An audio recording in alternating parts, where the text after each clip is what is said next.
Y bueno, les dije y al otro día, sin pensarlo demasiado, creo que no hubo duda ni mía ni de todo el resto de mis compañeros.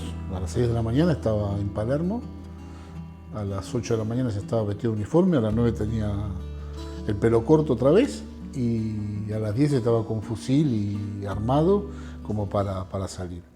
Bienvenidos a Iserya Producciones. Hoy es 2 de abril, estamos en la República Argentina, en Buenos Aires, y es un día muy especial porque hacemos memoria de los 40 años de la Guerra de Malvinas.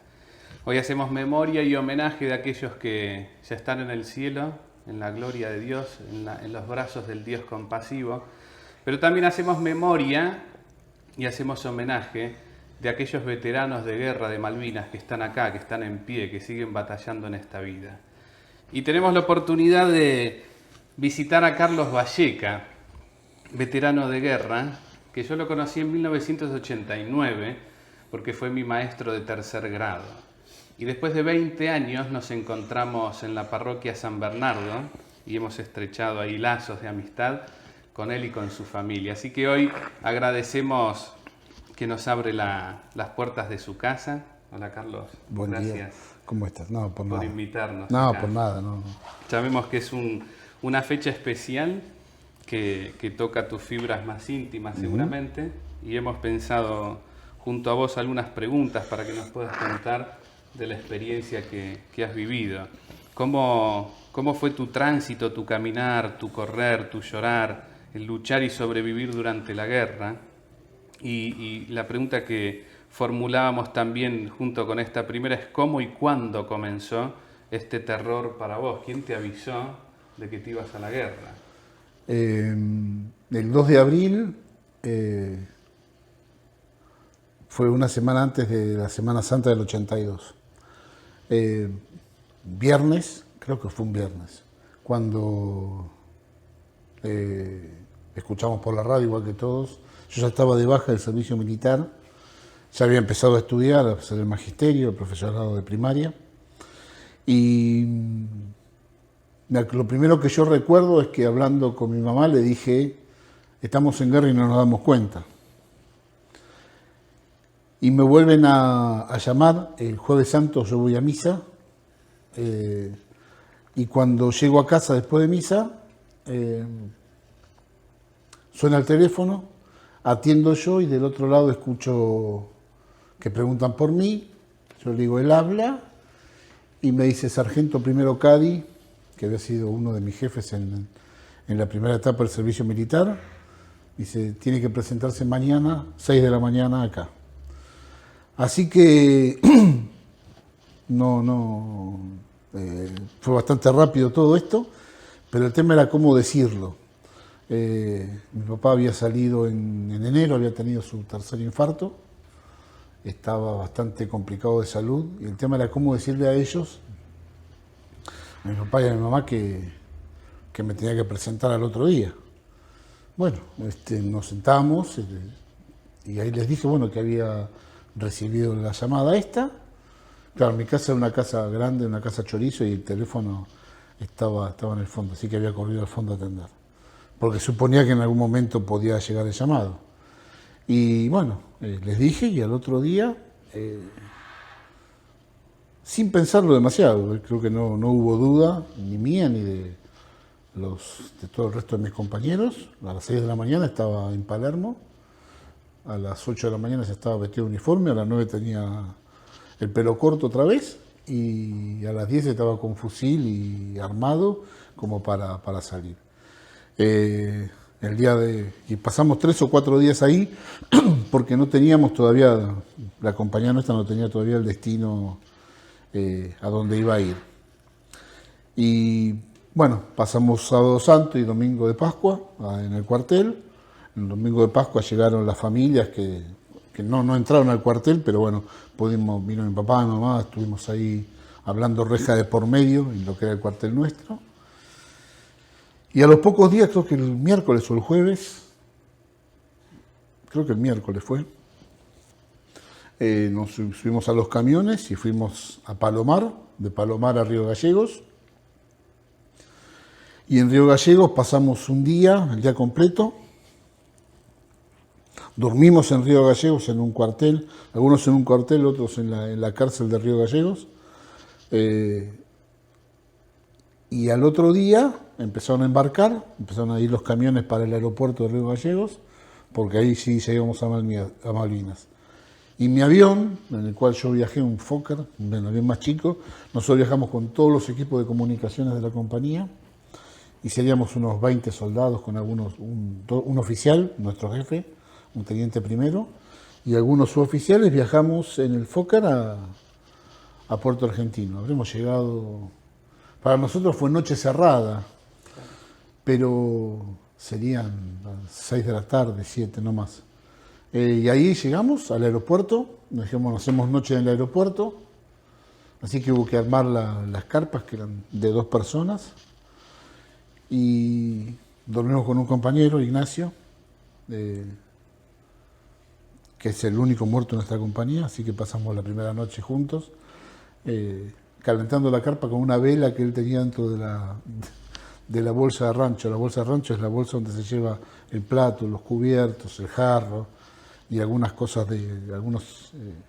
algunas latas de comida, algún mate cocido, un saquito de mate cocido. Y él tenía, no sé por qué, tenía una vela dentro de esa bolsa de rancho. Así que prendimos la vela y con eso nos calentamos. Mucho frío, mucho viento. Lo primero que a mí me impactó fue el viento. Porque era una complicación, porque el viento va de un lado para el otro y gira permanentemente. Y eso te complica todo, todo te lo complica. Esa fue la primera noche que pasamos allá. Habremos llegado el 10 o el 12, creo que el 12 llegamos. Hay fechas que se van perdiendo en el tiempo. Llegamos el 12 y al otro día cargamos nuestros equipos en un camión, cargamos los equipos de comunicación, ya el resto de la compañía había salido. Los últimos cargamos todo en los camiones, cargamos los bultos nuestros y de ahí caminando a la ciudad. Y entramos a la ciudad a la media mañana. Y ahí fue donde tuve mi primer destino, que fue en un lugar que era la sede de la gobernación, el Town Hall, que es la ciudad, el salón de la ciudad, ¿no? Ahí estaba la oficina abajo estaba la oficina de correos, alguna sede de la gobernación, y era un gran teatro. Y ahí, bueno, nos pusimos en 4 filas de soldados, abrimos la bolsa de dormir y ahí quedamos. ¿Cuántos eran en tu compañía? 230 y pico éramos más o menos. ¿Y todos tenían alguna formación militar o solo...? No, éramos todos, bueno, los soldados éramos 230, después había unos 50 o 60 suboficiales y 6 oficiales, más el jefe de compañía, un mayor, y la tropa éramos 200 y pico de soldados, divididos en distintas secciones. Yo era parte de la primera sección. La primera sección era los que de alguna manera estábamos en el comando. Cuando haces el servicio militar y vas a las unidades, a cada unidad militar, digamos que se establecen jerarquías. Los primeros van a las primeras secciones donde hay actividad de oficina y demás, los que tenían formación universitaria. Después venían los técnicos, iban a las partes en nuestro caso, nosotros fuimos todos estábamos en la universidad o estudiando en profesorados y demás, a la primera sección. Porque durante el servicio, durante la vida del servicio militar éramos oficinistas. Yo estaba en la oficina de mesa de entradas. Éramos 2 soldados de mesa de entradas, que éramos los que recibíamos la documentación, la clasificábamos y la distribuíamos. Eso se llama técnicamente estafetas. Nosotros éramos los estafetas de la compañía. Después estaba la segunda sección, que eran la parte técnica, telefonistas, operadores de teléfonos, los que tiraban cable telefónico. La tercera sección eran los de mantenimiento de camiones y demás, y después estaba la cuarta sección, que era comando y servicio. Y así descendíamos de categoría, por así decirlo de alguna manera. Los universitarios, los que tenían estudios técnicos, los que habían llegado a algún estudio universitario y los que no tenían estudios iban a comando y servicio.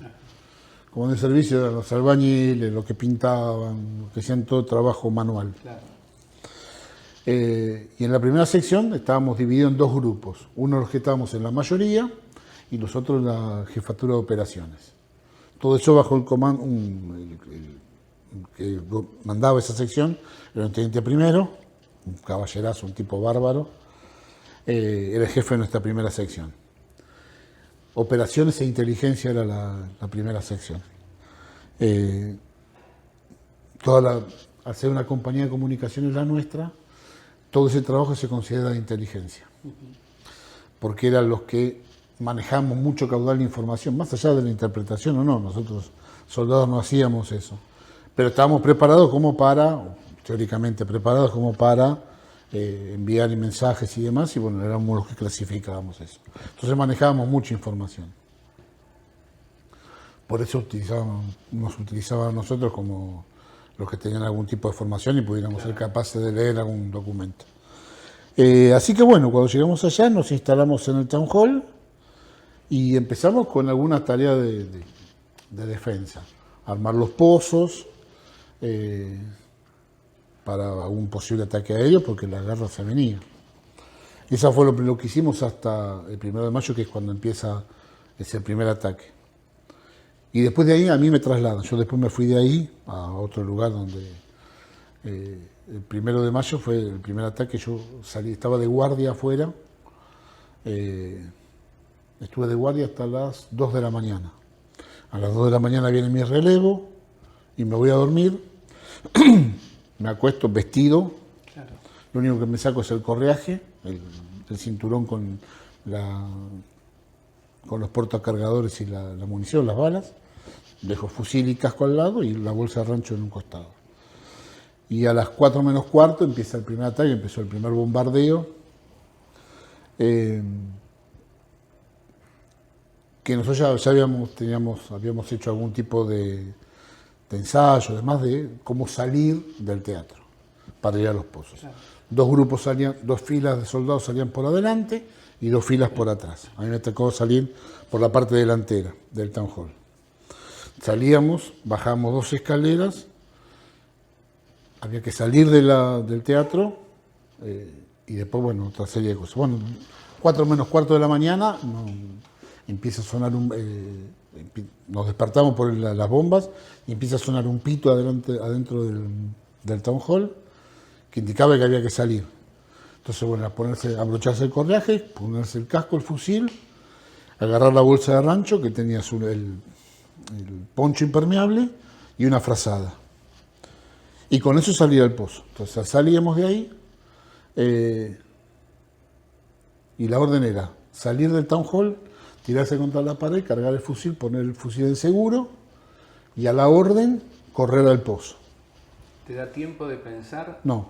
¿O nada? Nada. ¿Pasa solo eso? Es automático. Es más, yo sigo haciendo el mismo movimiento que hacía con el fusil. Era ponerse el fusil en el pecho, cargarlo, soltar la corredera del fusil, donde la munición entra, poner el fusil en seguro, agarrarlo, tenerlo frente al pecho y cuando te dan la orden, correr al pozo.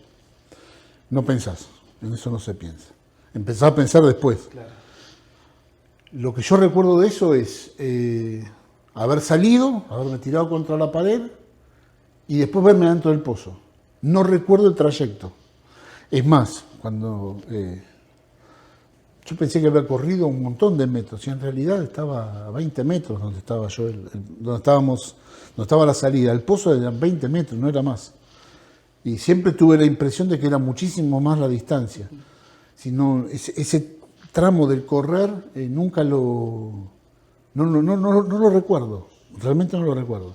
Sí, lo que recuerdo es estar dentro del pozo y empezar a ver lo que era el espectáculo, por llamarlo de alguna manera, del cielo. Los aviones pasando, la ametralladora antiaérea que teníamos allá cerca nuestro, tirando, con un tipo de munición que se llama trazante, porque va pintada en la punta y cuando sale por el calor se enciende. Entonces vos ves las municiones que iban de un lado al otro, no solamente la nuestra, sino tiraban otras ametralladoras, cañones antiaéreos. Un festival de luces el cielo y de ruidos, obviamente, porque estaban bombardeando el aeropuerto, que está a pocos kilómetros de la ciudad. Y ahí tomás conciencia de lo que pasa, ¿no? Y fue la primera vez que sentís el miedo, realmente. Después hay situaciones a las que te acostumbras, pero sí sentís el miedo. Ahí tuve primera conciencia de lo que es el miedo. Que no está mal decirlo ni sentirlo, el tema como después lo manejas. No todo el mundo puede manejarlo, no todo el mundo lo puede manejar, por eso se dan los actos de cobardía. Claro. Y lo importante es ver cómo eso lo va superando. Y había que, bueno, ahí ladra. ¿Cómo se llama que sale? Coco. Coco, muy bien. Después Coco, lo vamos sí, a mostrar. está Coco. ahí ladrando. Quiere salir en cámara, por eso. Realmente sentir el miedo, eso fue lo más duro de ese día. Y ahí estuvimos 2 días en el pozo, durmiendo, comiendo ahí adentro y compartiendo con un grupo de 8 más ahí adentro y rezando también, ¿no? Obviamente. Alguno dijo que las islas en este tiempo fueron el gran santuario mariano de la Argentina. Creo que nunca se rezó el rosario tanto en el país como en ese momento. Y después ahí me llega la orden del traslado. En realidad, me llama mi jefe, mi teniente primero, me llama para salir con él a llevar cable telefónico a un puesto. Entonces cargamos el cable telefónico en un jeep y salimos con el jeep a llevarlo. Bueno, entregamos. Cuando volvemos, mi compañero me dice, che, te estaba buscando, el mayor te estaban buscando. ¿Qué pasó? Yo no sé, anda a buscar, anda a ver. Bueno, voy a ver. Y dice, no, quédese tranquilo, soldado, ya fue otro para ocupar su lugar. Y lo mandan a Ignacio, lo mandan a Modi Brook. Modi Brook había sido el antiguo cuartel de los Marines. A él lo mandan a ese lugar. Y me dice, no, pero usted va a ir a otro lado, sí que prepare su equipo, que se va para otro lado. Bueno, fui a preparar mi equipo y demás, y me trasladaron a un lugar que se llama Stanley House, que había sido un antiguo hogar de chicos, una casa estilo victoriana, hermosa casa, donde estaban todo el centro de comunicación, estaba parte del centro de comunicación de la Fuerza Aérea, el del Ejército. Había lo que se llamaba en esa época un Tadirán. Un Tadirán era una gran central telefónica, donde llegaban los cables telefónicos de toda la zona, nuestros, del Ejército, y eso tenía una gran antena y transmitía la señal telefónica a otro Tadirán ubicado a 100 kilómetros, ponele. Y de ahí se volvían a redistribuir los cables telefónicos, porque los ingleses te cortaban un pedazo y se lo llevaban. Entonces había que ir a reemplazar los cables. Entonces para reemplazar eso se usaba el Tadirán. Así, para no tender tanto cable telefónico se usaba este aparato. Así que estaban todos los aparatos por ahí. Bueno, me llaman ahí, al centro de comunicaciones, y lo que hacíamos era lo que habíamos hecho en su momento, recibir y distribuir mensajes. Así que de alguna manera eso me permitió, bueno, recorrer, conocer y ver algunas situaciones en la isla. Y ahí pasé el resto de la guerra. Yo salía mucho, pero como estafeta salía a entregar mensajes siempre con un suboficial, no andábamos habitualmente solos. Pero sí recorríamos porque había que intercambiar mensajes y demás. Y ahí pasamos la buena parte de la guerra.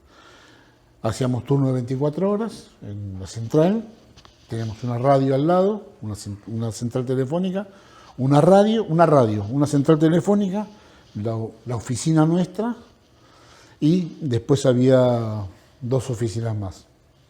Y ahí estábamos ocupando y haciendo el trabajo nuestro.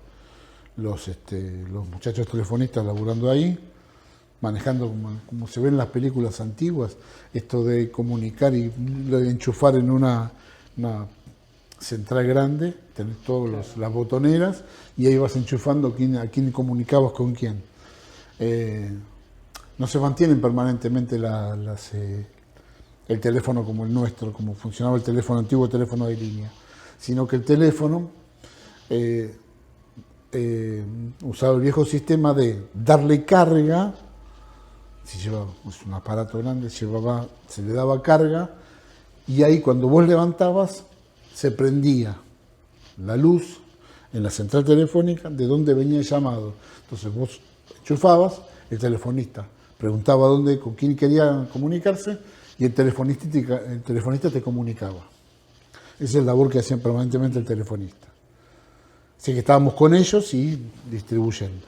Y una cuestión que a mí siempre lo recuerdo. Nosotros teníamos, el jefe de ese lugar era un cabo primero. Que un personaje, un buen tipo. Pero se había metido ahí porque no le gustaba, estaba tranquilo, no le hinchaba a nadie. Pero recuerdo cuando me trasladan, yo llego con mi bolsa, la bolsa de equipo es así, llego con la bolsa del equipo, el fusil colgado, y me dice, tomá, te estaba esperando, esto es para vos. Y me tira un paquete de cigarrillos de particulares. Yo no sé por qué. Claro, yo fumaba particulares, pero no conseguía nunca, así que fumamos lo que podíamos. Y me tira el paquete de cigarrillos, con lo cual, lo importante de esto es, él lo vio, el paquete de cigarrillos, se acordó que yo fumaba eso, y me lo guardó. Y cuando me vio, toma, esto es para vos, y me dio el paquete, una cosa gloriosa en ese momento.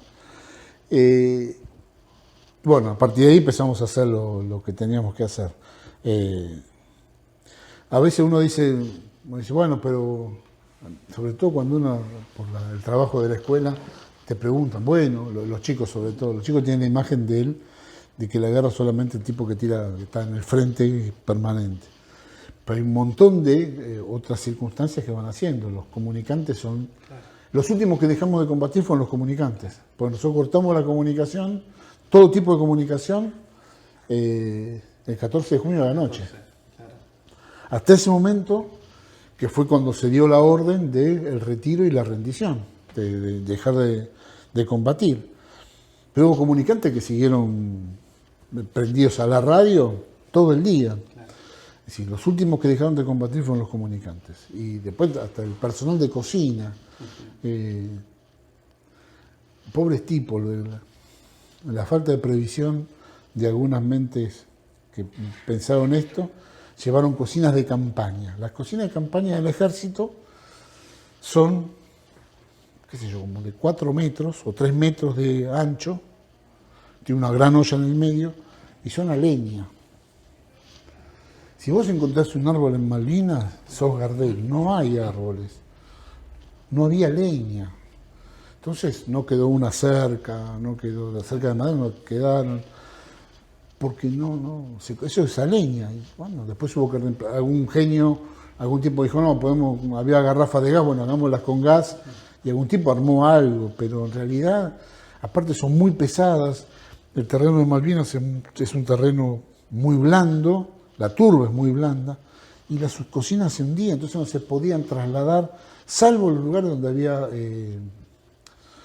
donde había montañas, donde había piedra, y ahí se ponían, y si la comida no llegaba nunca caliente, se comía mucho frío, con todo esto, todo lo que implica esto.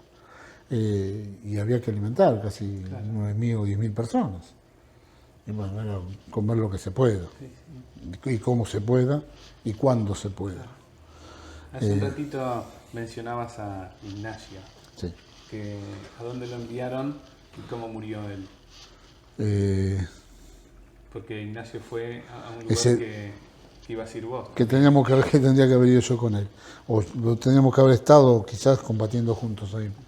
El lugar se llama Modibrook, está, si vos ves la ciudad de Puerto Argentino, está una punta del aeropuerto, la ciudad en el medio y en la otra punta estaba Muddy Brook.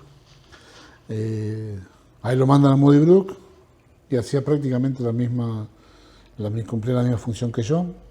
Después fue asistente de un mayor de una compañía, acompañó una compañía de ingenieros, él estaba ahí y murió en un ataque aéreo el 11 de junio, pocos días antes de la rendición. Salió de turno y hizo lo que hacíamos todos. En un momento determinado dan el alerta rojo y uno lo que hacía con el alerta rojo era decía, otra vez, era ponerse el casco, agarrar el fusil y seguir con lo que se estaba haciendo pero con el casco. Y así respondíamos, porque uno se acostumbra, lamentablemente uno se acostumbra a estas cuestiones. Y se pone el casco y se levantan 2 helicópteros de atrás de una lomada, cerca de Muddy Brook. Hay 2 montes que son los montes Dos Hermanas, ¿sí? Más atrás de Muddy Brook. Se levanta el helicóptero y la primera línea de soldados que lo ve, le tiran al helicóptero, a los 2 helicópteros, uno se retira y el otro dispara en el momento que los soldados le dan, entonces se tumba el helicóptero. Y como se tumba el helicóptero, se desvía el misil que él tira, se desvía un poco y pegó en un galpón donde estaba Ignacio. Y ahí muere él. Yo me enteré al mediodía. Vino mi jefe, el teniente primero, y nos reúne a todos y ahí nos da la noticia de que había fallecido Ignacio, un golpe durísimo, porque nosotros teníamos 19 años y saliendo de la adolescencia ya, si bien no éramos adolescentes ya, por las circunstancias, uno se cree inmortal. Y la muerte es algo que no está en tus planes. Así que ese día fue terrible. Los chicos mis compañeros, los que lo enterraron, bueno, hasta el día de hoy alguno te lo cuenta el momento y se le caen las lágrimas. Fue durísimo, realmente para nosotros fue muy duro. Muy duro por lo que habíamos compartido en el año, habíamos hecho todo el servicio militar juntos. Él era de La Plata, del Distrito Militar La Plata, vivía ¿dónde? Bueno, se me fue donde vivía. ¿Te acuerdas el apellido de Ignacio? Indino, Ignacio María Indino. Resulta que la mamá era viuda. Según la norma no tendría que haber hecho el servicio militar porque el único hijo de madre viuda no lo hacía, pero él la hizo, le tocó. Era cantante lírica, después eso no cantó nunca más la mamá. Y bueno, hasta el día de hoy, ya se mudó de la casa original, pero hasta el día de hoy que vive todavía la mamá. Algunos compañeros la visitan habitualmente. Tiene montada la habitación como esperándolo, con todas las cosas. Un tipo que era muy deportista, había hecho esquí durante mucho tiempo, una familia acomodada y hacía mucho deporte. Y la mamá tiene la habitación como esperándolo todavía. Es fuertísima esa marca. No, sí. Cuando va transcurriendo el tiempo uno va pensando en algunas cuestiones y cuando sos papá también lo pensás, ¿no? Yo pienso en mi viejo y en mi vieja, ¿no? No muy académico, puta, la que se bancaron. Y cómo, bueno, lo que uno va haciendo, los amigos, los conocidos, cómo van acompañando. Pero yo no me puedo imaginar lo que sufrieron ellos.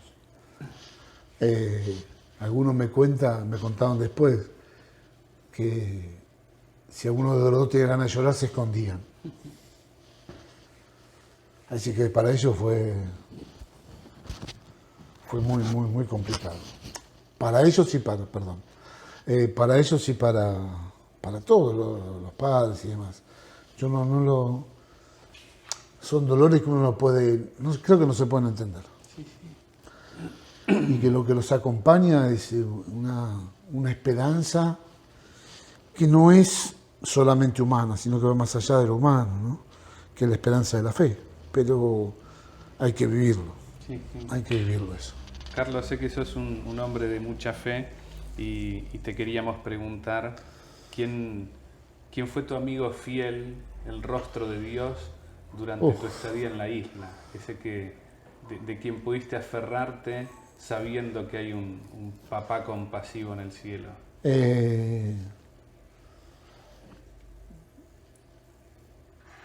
Todavía lo tengo. Cuando llegamos a la isla, a cada uno de nosotros nos dieron uno. Está totalmente destruido, cada vez está peor, pobre. Esto es lo único que yo me traje. Este rosario es lo único que yo tengo que me acompañó en Malvinas, es lo único, ya está bastante roto. Una parte de la que falta, de la cruz, se rompió en un bombardeo. Me tiré a un pozo y ahí se rompió. Pero está tal cual, y lo llevamos todo el día colgado y después, bueno, a rezarlo. Y esto fue lo que lo que acompañaba todos los días. Esto y a veces recibí una carta de la casa, pero básicamente la oración creo que, yo te decía recién, creo que Malvinas fue un gran templo mariano, pues se rezó mucho. Y en los pozos se rezaba y mucho. Nosotros había un capellán militar, un cura, un padre Fernández, que iba todo el día dando vueltas, todo el día dando y acompañando. No solamente curas católicos, sino que ayer estaba haciendo otra cosa y encontré una foto y hay un grupo de soldados y hay un rabino en el medio rezando con ellos. Es decir, es más, hace un tiempo salió un libro, eran los rabinos de Malvinas. Es muy interesante lo que contás, porque esto seguramente va a llegar a personas que no creen en Dios y que a veces cuando ellos dicen por qué no creen en Dios, hablan del peor tema, que es el mal. Y vos me hablás de muchos soldados que rezaban, que pedían ayuda a Dios en el peor momento de su vida. ¿Cómo es eso? Yo, mirá, en el 2018 tuve la posibilidad de volver a Malvinas. Y me acuerdo que llegamos, si los vuelos son de sábado, vos podés estar una semana, de sábado a sábado. Llegamos sábado a la tardecita y charlando entre nosotros, que a uno se le ocurre pensar, che, ¿alguien sabe qué horario habrá de misa acá? Y estábamos a 4 cuadras de la iglesia católica, frente a donde habíamos estado, frente al Town Hall. El Town Hall en una vereda y enfrente, en aquella época había 3 construcciones grandes ahí. El Town Hall, un gimnasio, que era la sede de las compañías de comando, estaba el gimnasio ahí, y enfrente está la iglesia católica. Y nosotros, bueno, cuando volvimos en el 18, el gimnasio ya no existe más, es un banco, pero el Town Hall y la iglesia sigue estando igual, exactamente igual que en aquella época, pintada solamente, está exactamente igual. Y fue, che, pero ¿y cómo hacemos? ¿Vamos a misa mañana? ¿Y cómo hacemos? ¿Qué sé yo? Bueno, vamos a averiguar. Y salimos todos y nos fuimos los 8, los 9, hasta la iglesia a ver el horario de misa. Me acuerdo que uno dice, che, pero yo hace mucho que no voy. Que dice, pero quedaste en el fondo. Claro, cuando al otro día, el domingo, fuimos a misa y fuimos todos a misa. Y ahí redescubrimos que de los 9 que habíamos ido, 7 seguíamos teniendo vida de fe, que seguíamos yendo regularmente a misa, que participamos en diversos grupos, y esto se extiende a muchos. Obviamente hay de todo, ¿no? Y hay gente que después por estas mismas cuestiones perdió la fe, pero la mayor parte de la gente sigue teniendo sigue teniendo fe. Y allá creo que más allá, o sea, hay 2 cosas que se revalorizan mucho.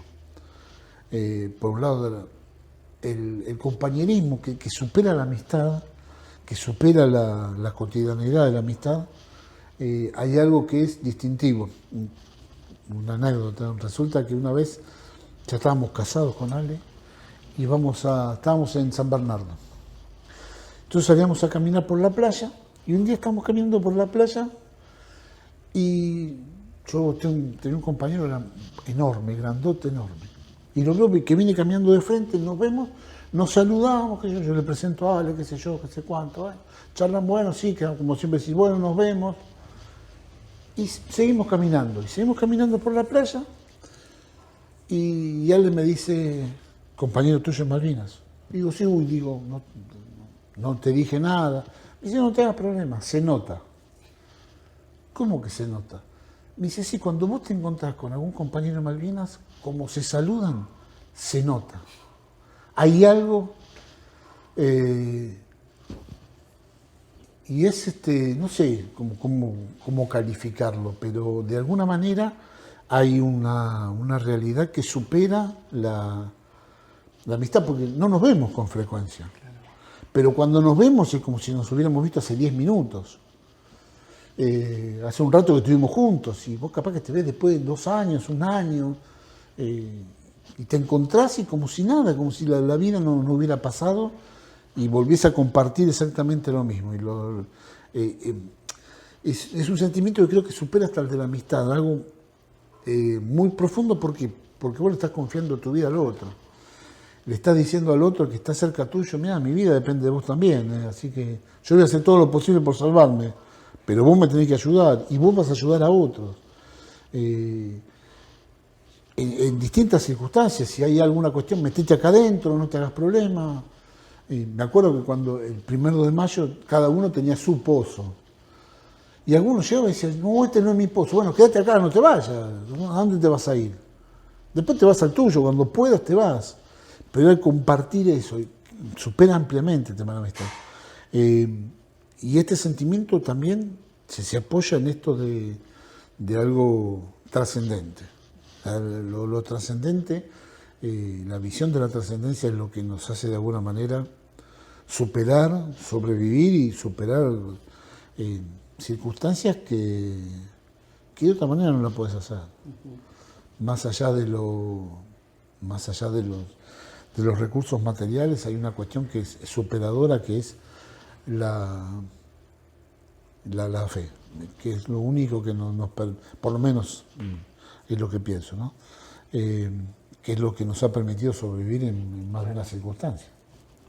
Carlos, viste que en la Biblia hay muchas historias de liberación y en el Antiguo Testamento cuando Moisés emprende el éxodo con todo el pueblo, suceden un montón de cosas ahí.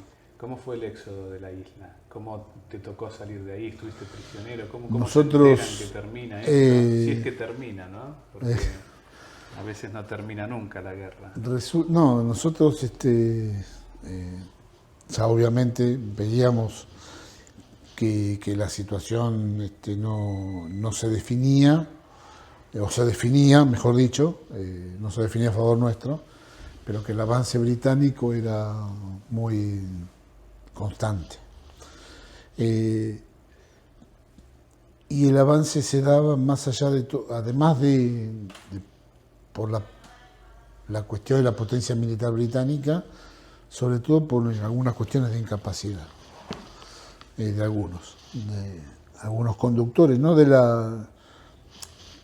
Hay que distinguir dos cuestiones. Por un lado, hay una conducción que no supo o no quiso, no supo, me parece, y una conducción media, que era el que tenía más contacto con la tropa, tenientes, subtenientes, capitanes, que estaban muy cercanos y que realmente condujeron, y hay muestras de heroísmo en todos esos niveles y en tropa también, ¿no?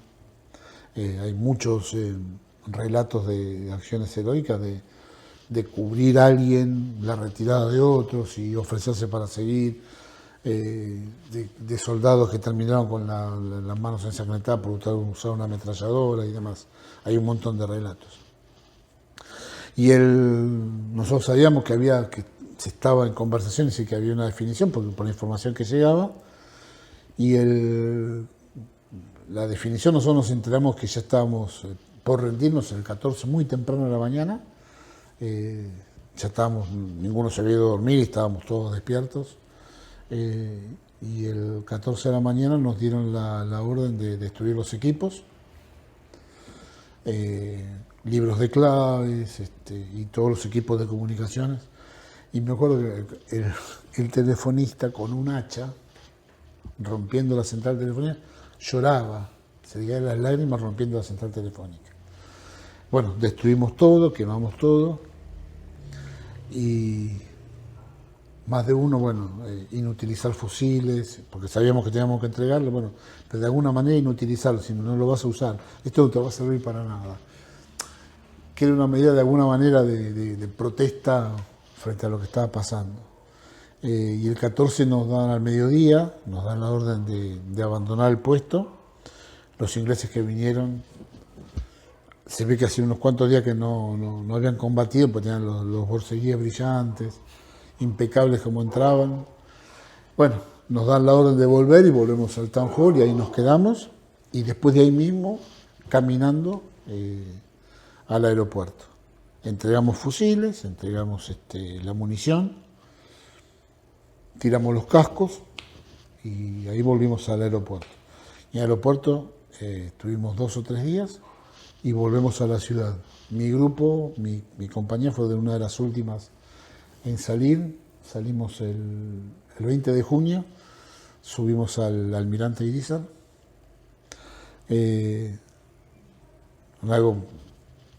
Íbamos en bote, en una lancha, hasta la escalerilla del Almirante Irizar. Subíamos y arriba, al final de la escalerilla, el oficial, creo que era el capitán del Irizar, saludando uno por uno. Bienvenidos a bordo, bienvenidos a bordo, y vamos a las mesas, dábamos nombre, apellido y, como decíamos en esa época, matrícula, el DNI, y esas listas se radiotransmitieron a Buenos Aires. Yo tenía un muchacho de la parroquia donde yo iba, que estaba haciendo servicio militar, y era el que casualmente era uno de los que recibía las listas. Entonces pidió permiso en ese momento, cuando me vio el nombre mío en la lista, pidió permiso, llamó a mi casa para avisar que yo estaba en el Irizar, que volvía en el Irizar. Qué tremendo eso. Terrible. Avisándole que volvía, que estaba bien, que volvía en el Almirante Irizar. Después, me acuerdo que algo que lo ves a la distancia, es decir, me llaman, estábamos en el buque y algunos, o a muchos, los llamaban por teléfono. Entonces te llamaban por lo que se llamaba en aquella época Radio Pacheco. Radio Pacheco era una comunicación que se establecía por radio al buque. Entonces vos tenías que hablar en una cabina telefónica, hablabas y cuando terminabas de hablar decías cambio para que hablara la otra persona del otro lado. Entonces se quedaron medio preocupados en casa porque ¿qué me pasaba que hablaba así? Y claro, yo escuchaba una catarata de palabras, mi vieja hablando los dos paralelos, no sé ni lo que hablamos ni nada. Yo le dije, quédense tranquilos, estoy bien, no tengo problemas, estoy bien, no tengo nada, no estoy herido, vuelvo bien, quédense tranquilos. Y tuvimos desde el 20 de junio al 26 de junio arriba del barco, porque fuimos primero de Puerto Argentino a a Ushuaia. En Ushuaia bajó parte de soldados de la Fuerza Aérea y de la Marina, y de ahí por mar a Puerto Madryn. En Puerto Madryn bajamos del buque y de ahí en avión fuimos a Trelew y de Trelew vinimos en avión a Palomar. Y de Palomar fuimos a la escuela Lemos, ahí nos bañamos, nos cambiamos de ropa, la ropa nuestra la quemaron, caminaba sola la ropa. Nos dieron un uniforme nuevo, ropa nueva, y de ahí al otro día fuimos a la compañía nuestra. Pero la travesía en el Almirante Irizar, ahí nos bañamos después de 60 y pico de días, pues, la locura que uno hace. Nosotros nos lavamos, teníamos en el Stanley House, había un parque muy grande y había en el medio del parque una canilla que era para riego. Congelada. Y nos lavábamos ahí, nos lavábamos la cabeza ahí, nos enjabonábamos ahí, para más o menos estar un poco más presentables, ¿no? De tanto en tanto nos afeitábamos y demás. Pero claro, la ropa era imposible lavarla, nada, así que usábamos siempre la misma ropa. Lo único que rotábamos habitualmente eran las medias, claro, para no tener problemas de pie de trinchera y demás. Carlos, ahí arriba del barco te quería preguntar porque, bueno, para los que no hemos tenido esa experiencia tan horrible de estar en una guerra, ¿cómo es ese sentimiento cruzado? Porque por un lado me imagino que debe aparecer cierta alegría porque vos estás vivo, sí, saliste de una guerra, pero cruzado con tus compañeros que murieron en guerra. ¿Cómo es eso, estar ahí arriba sabiendo que volvés a la Argentina? Hay una corrección. Nunca nos fuimos. Nunca nos fuimos, perdón, tenés razón. Nunca nos fuimos. Por eso, al continente. Por eso, claro, volver al continente. Nosotros decimos siempre, volvimos al continente, fuimos a la isla y volvimos al continente. Es más, por eso, en Malvinas hay 2 cementerios militares. El cementerio Darwin, que es el cementerio argentino, y hay un cementerio inglés. En el cementerio inglés no hay más de 20 o 30 tumbas. Porque ellos repatrian los cuerpos. La gente y acá no. Creo que hay un par de casos solamente de gente que ha pedido que la enterraran. Por ejemplo, creo que hay uno de la Fuerza Aérea que está enterrado en Córdoba. Pero los muertos en combate en las islas están enterrados en las islas. Y de alguna manera es el único lugar de la isla donde podés desplegar una bandera argentina. Y nadie te va a decir nada. Afuera del cementerio no. Afuera del cementerio puedes tener problemas serios y puedes ir hasta preso. Pero dentro del cementerio nadie te molesta. Y no se habla de repatriación. Es más, no creo que se le ocurra a nadie esto de la repatriación. Porque es parte, así que no. Están en la patria. Están en la patria, no, están enterrados en la patria, no están en otro lado.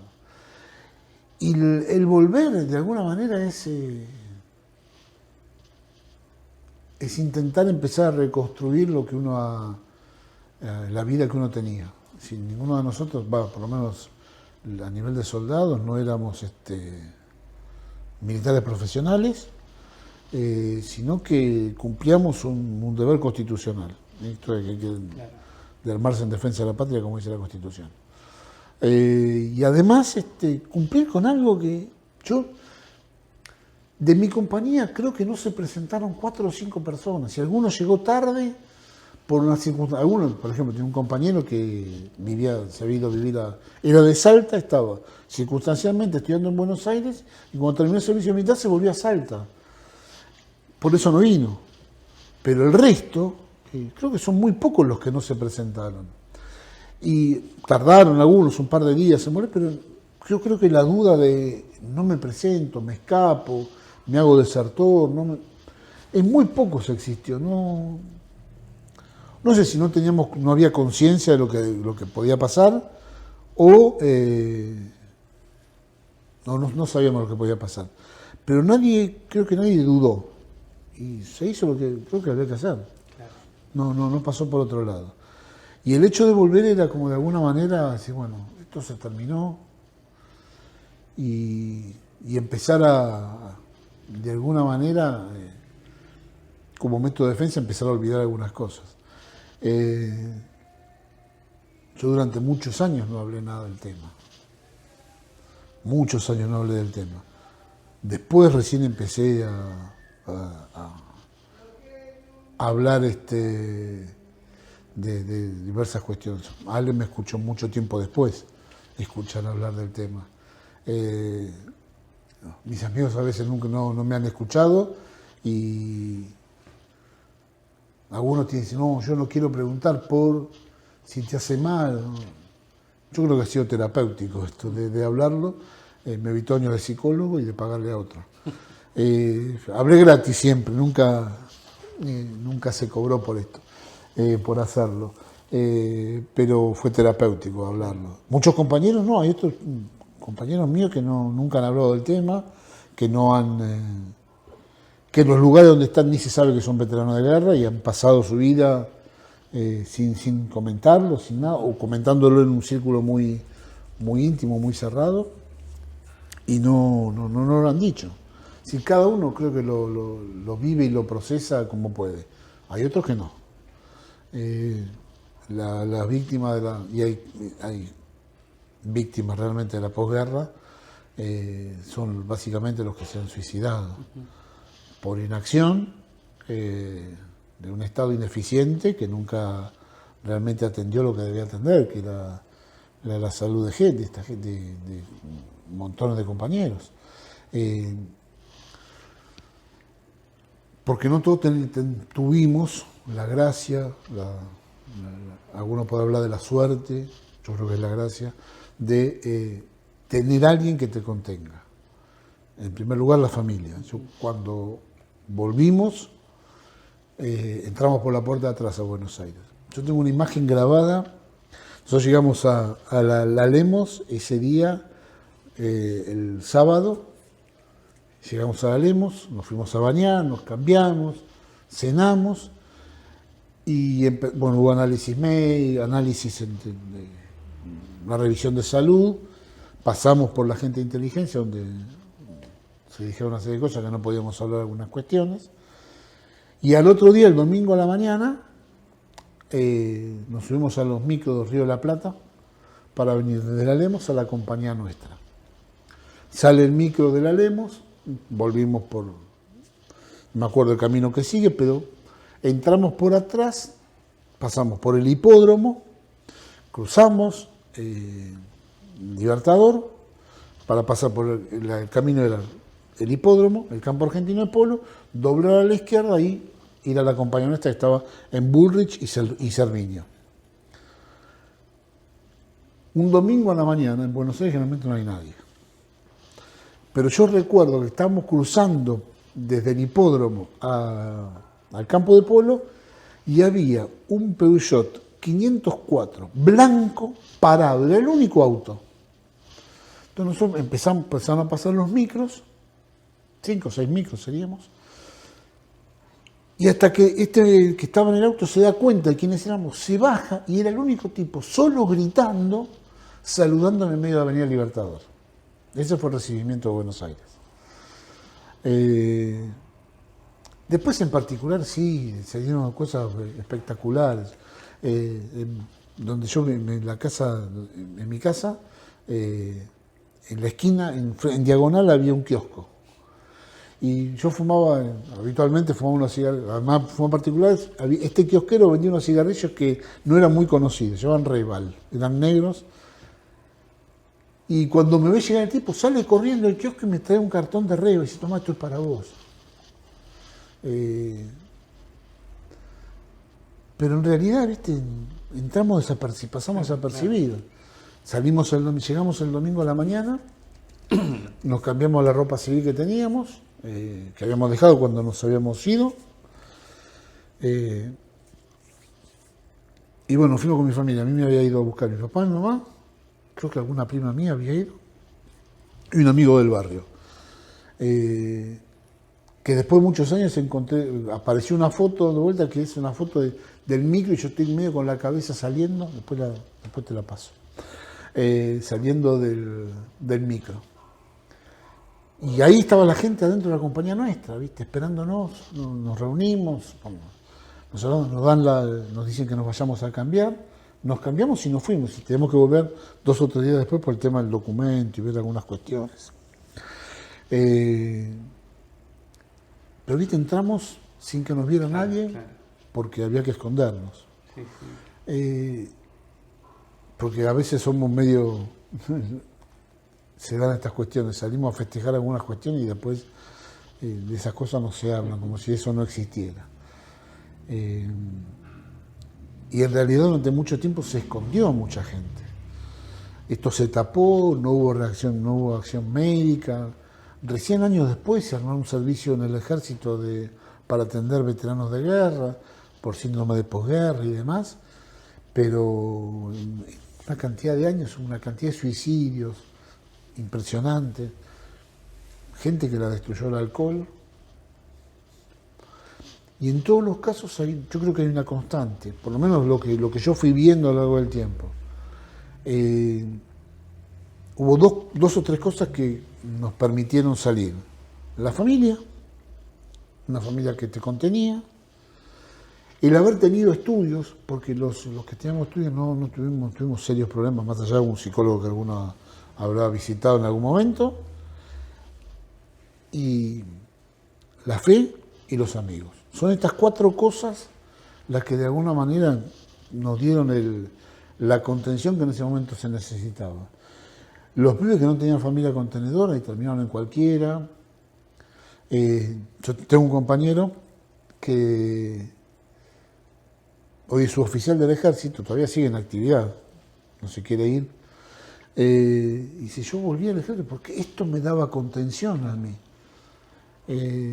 Tenía papá, tenía mamá, pero dice, el ejército a mí me dio la contención. Él volvió, dice, yo pasé 2 o 3 años, volvió a la escuela con 20 años, a la escuela de suboficiales, cuando tenía compañeros de 15 años, 16. Es un loco no está totalmente pirado, pero bien. Hizo todos los cursos posibles, paracaidista, hizo el curso de comando, hizo un montón de cursos. Pero dice, esto me dio a mí la contención que yo necesitaba. Y no, así como otros, nosotros,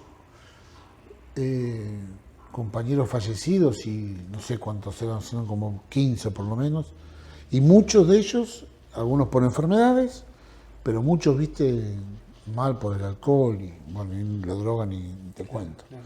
Pero eso es lo que ha sucedido. La mayor parte de nosotros, o muchos, gracias a Dios tuvimos la posibilidad de la contención.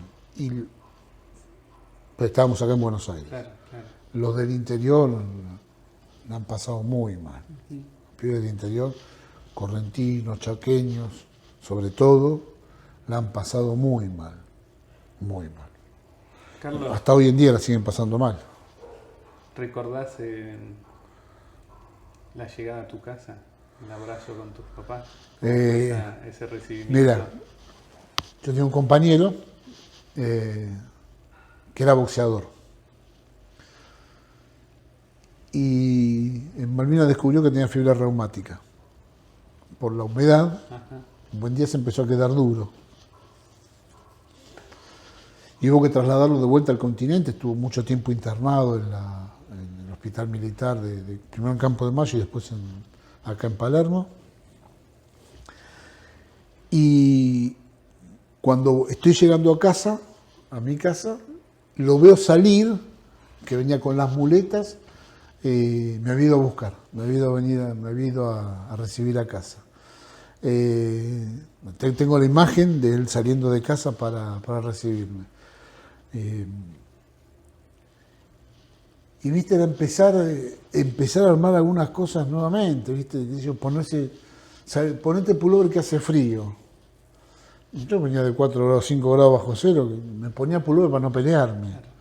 Me acuerdo los primeros días dormía en el piso y a la mañana me levantaba y desarmaba la cama para evitar que me dijeran algo. No fumaba delante de mi papá, lo que era en otra época, ¿no? Pedí permiso para fumar delante de ellos. Después de todo esto es bastante hasta gracioso decir, ahora vas a pedir permiso para esto. Bueno, pero nuestro estilo de vida era ese, el de todos, ¿no? Pero no, fue y empezar a reordenar la vida. Fue complicado empezar a reordenarla porque había que empezar a ver qué hacemos. Y bueno, de volver a estudiar, volver a la vida común y que nosotros somos muy de las modas, creo que en la ciudad de Buenos Aires somos muy de las modas. Ahora estamos en la moda inclusiva y está todo bien y somos abiertos al mundo y a la realidad y nunca criticamos nada. Salvo que una escuela que tiene en la villa te dice, cuando vos preguntás, necesitamos un profesor, buscan y dicen, no, acá ni loco voy. Trabajo en el Ministerio de Educación y el Ministerio de Educación está en el barrio 31. No, ¿cómo voy a ir ahí? Y yo voy siempre ahí, no tengo ningún problema, nunca me pasó nada. Pero, viste, no, pero somos reabiertos. Y en ese momento también éramos reabiertos, los soldados, los chicos de la guerra, pero vos escuchabas los comentarios, guarda que este está medio loquito, viene de Malvinas. En los trabajos. Los pibes empezaban a buscar trabajo y decían, yo estuve en Malvinas, bueno, sí. No, mira, justo se cubrió el cargo el grupo, lamentablemente no puede ser, porque venían de Malvinas y estaban medio loquitos. La reinserción en la vida civil fue muy compleja.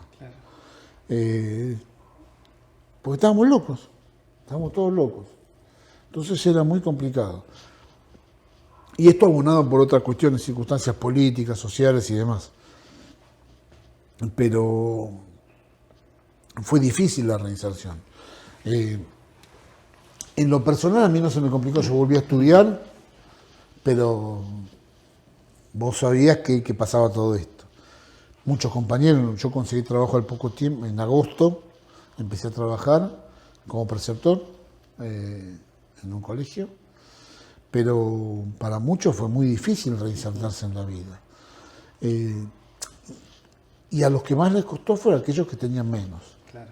Los que veníamos con estudios, los que estábamos estudiando, de alguna manera rápidamente nos reconectamos y... ¿Cuándo entraste al Marianista, que ahí te conocí? En el Marianista entré en el año 89, ya recibí... ¿con nosotros? No, perdón. Yo me recibí de maestro en el 84, hice la residencia en el 84, a mediados del 84 la terminé, la residencia. Y me llamaron de una escuela parroquial, San José Villa del Parque, y trabajé toda esa segunda mitad del año en Villa del Parque. Y en el 85 entré al Marianista. Hice un año como maestro secretario, después tuve un año quinto y después pasé a tercero. Ahí estaba entre Manolo y Silvia. Dos fenómenos, dos maestros extraordinarios, entre Manolo y Silvia, ahí estaba. Esos dos ayudaron muchísimo realmente en la formación docente. Claro. Más allá de lo del profesorado, lo de Manolo y de Silvia era genial. Y ahí entré al Marianista en el año 85, estuve hasta el marzo del 90. Marzo del 90 me fui. Que me ofrecieron trabajo en otro lado, bueno, Enrique Martín me dijo, no te puedo pagar lo que te van a pagar ahí. Y bueno, me fui. Después me arrepentí terriblemente, porque me fue muy mal ahí. Y bueno, Enrique Martín es un tipo que se portó muy bien conmigo. Qué bueno. Pues yo fui y le dije, mira, renuncio. Me dijo, no, pedí licencia. Y no, yo te dejo la libertad. Lo único que te pido es que si necesito algo me des una mano. Y me buscó cuando fui a hablar con él después. Me consiguió algunas cositas por ahí que después no se dieron, pero bueno, me ayudó mucho. Y no, de aquella época no sé, no queda nadie, creo. Creo que no queda nadie. Escúchame, Carlito. Sí. ¿Quién es Ale? ¿Qué significa en tu vida? A ver. A mí hay que aguantarme. Y me ha aguantado mucho.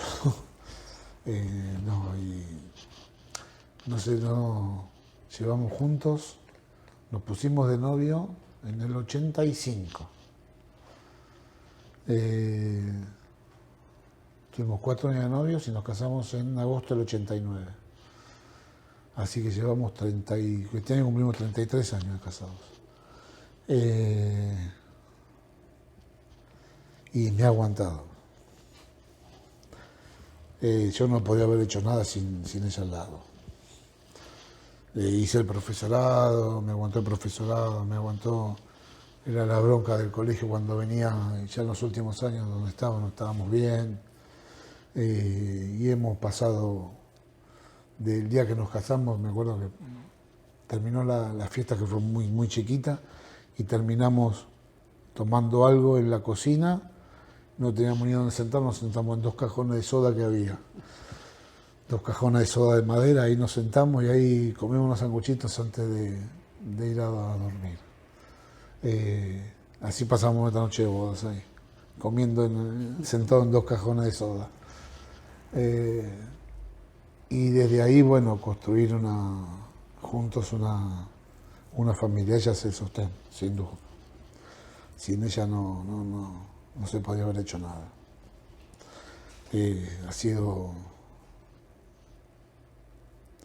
en mi vida ha sido central. Es central, no ha sido. Es. Me sigue aguantando, lo cual es suficiente. No quiere que me jubile porque no me van a aguantar acá.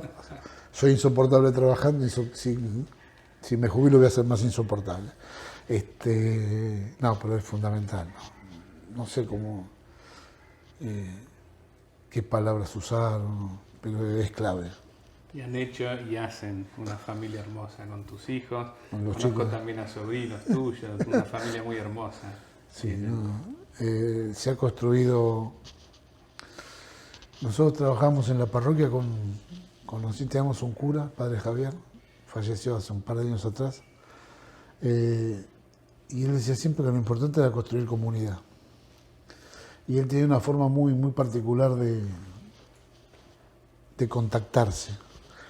Él cuando te saludaba, te daba un abrazo, y si tenía una relación muy personal con vos, hacía un gesto que era, de alguna manera, como apretarte la espalda. Y él te saludaba y te apretaba la espalda y decía, y vos decías, nos acompaña. Entonces decía, construimos y trabajando en la parroquia. Nosotros hemos ido 21 de vacaciones juntos, ¿viste? Y yo comentaba en el trabajo, y no, fuimos a Paraná, ¿y cuántos éramos? 21. Y no discutieron, no, los chicos se llevan bien, jugamos, participamos, cada uno haciendo y acompañándose y ayudándose. Si a lo largo de los años creo que lo que aprendimos es a compartirlo. Y la casa es una casa grande y siempre estuvo abierta. Nosotros también trabajamos con un matrimonio mayor y decía, lo más lindo que hemos construido es una casa abierta. Donde yo le decía, pero María Inés, acá entra cualquiera, entra y sale cualquiera. Y es lo que queremos. Y la gente entraba y compartía con ellos y, bueno, nosotros de alguna manera quisimos hacer eso. Que supieran que acá había alguien que los podía recibir en los buenos y en los malos momentos. Cuesta, ¿no? A veces cuesta, pero la idea ha sido esa. Y los chicos siempre han estado. Y creo que están orgullosos, me parece. Por lo menos que creo que sí. Un gran papá. Carlos, esta entrevista la van a ver muchos jóvenes también, entonces me interesa preguntarte qué es la paz y cómo se logra en un mundo tan revuelto como el nuestro. ¿Qué es la paz y cómo se logra la paz?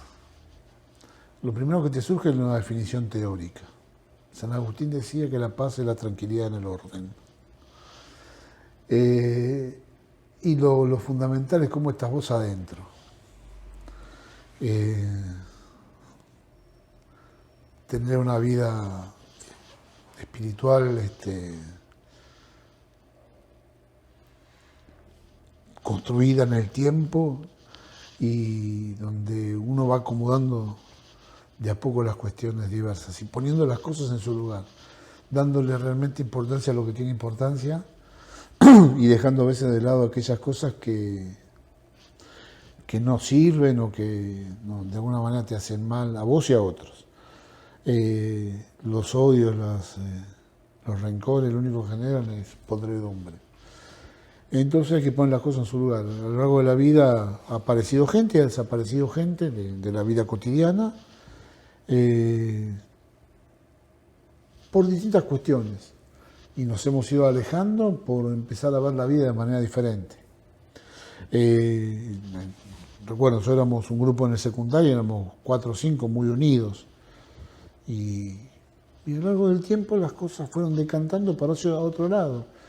y estos que éramos muy unidos dejaron de estar por distintas cuestiones. Yo viví en 2 casas, o en 3 casas. En la casa de soltero, hasta los 26 años que me casé. De los 26 a los 33 vivimos en una casa y después nos hemos venido a vivir acá. En 3 casas viví en mi vida. Las direcciones siempre han sido públicas y siempre estuvieron los mismos, y nunca me tuve que esconder de nadie. Pero hay otros que sí se han tenido que esconder. Cada uno hace la elección de vida que mejor le parece y elige por dónde tiene que ir caminando. Y a lo largo del tiempo yo elegí un camino, compartir con Ale que la circunstancia de la vida nos ha hecho caminar de una manera determinada. Y hemos aprendido que, bueno, cada uno elige cómo quiere vivir. Yo elegí una forma, y esta forma es lo que me ha dado la posibilidad de seguir adelante y encontrarme con gente y no tener que esconderme. Una vida espiritual ordenada no porque hago esto así, no, sino que el orden nace de que las cosas, las circunstancias, lo que uno va logrando, lo va acomodando de una manera que nos permite vivir tranquilos. Por eso es la tranquilidad en un orden de vida. Y esto se va construyendo de a poco, no es fácil ni es sencillo, pero creo que esto es fundamental. Y esto es lo que nos permite empezar a ver el mundo de una manera diferente. El mundo que tenemos es sumamente complicado. La Argentina hemos tenido que vivir de una manera muy complicada. Cuando nosotros nos casamos, antes de casarnos, estábamos arreglando la casa. Los 2 éramos maestros. Así que no ganábamos millonada, pero nunca nos faltó nada. Ese dicho, Dios aprieta pero no ahorca. A veces, no, habría que comprar esto, que no, pero no hay plata, así que no lo podemos comprar, aguantaremos sin eso. Y en algún lado decía, ay, mira, encontramos en el fondo de un cajón algo que había guardado esto.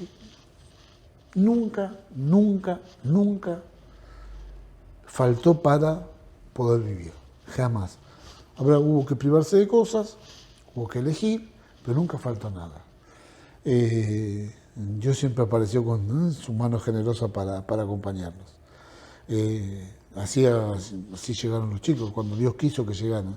Y uno lo va pensando, en el tiempo va diciendo, pero si no hubiera podido hacer un montón de cosas que hicimos, trabajo en parroquia, trabajo en un montón de lugares, y Dios lo dio cuando quiso.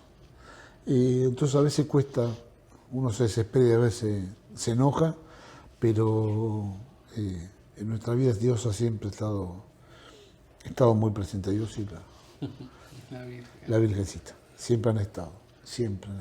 Te hago la última, entonces. Y vivir así es ordenarse la vida. Claro. Tengo última pregunta que es sobre esto, que no te la mandé a propósito, porque quería que sea así lo primero que te venga a la cabeza, que es cómo imaginás la llegada a la isla celestial, a la patria de Dios, a los brazos de Jesús. Con un paquete de cigarrillos diciendo te estaba esperando.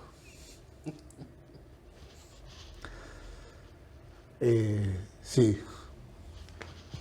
Que aparezca alguien y me diga, tomá, te estaba esperando. Si bien yo dejé de fumar hace 21 años, todavía no había nacido Guadalupe, 22 años, siempre lo extrañé el cigarrillo. Y lo sigo extrañando. Por eso me lo imagino así, que aparezca alguien y me diga, toma, te estaba esperando. Hermosa imagen. Ojalá sea así. Muchas gracias, Carlos. Esto es Seiser Ya Producciones, haciendo memoria agradecida de aquellos, como dijimos al principio, que ya nos bendicen desde el cielo, y a nuestros héroes veteranos de Guerra de Malvinas. Muchas gracias.